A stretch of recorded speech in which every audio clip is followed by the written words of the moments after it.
توی اتاقای مختلف بنز چون گاردون از وسط رد شده، باک به صورت دو کاسه‌ایه، یکی اون طرف پشت سر شاگرد یا تا یکی همین طرف. برق میاد پشت سر راننده وصل میشه از طریق یه پمپی که به صورت کاملا حالا هیدرولیکی هست.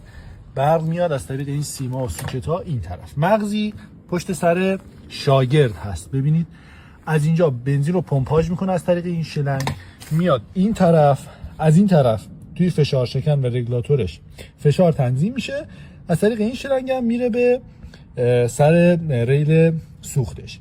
صافی داخل این هست، یعنی شما اگر بخواید این رو تعویض بکنید صافیش داخل این قسمت هست که من درش میارم.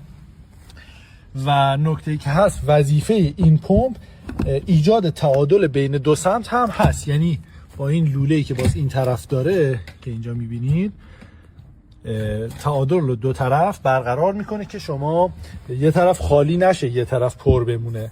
اگر این خراب بشه شما باک به 1/4 آخر که برسه عملا ماشینتون خاموش میشه.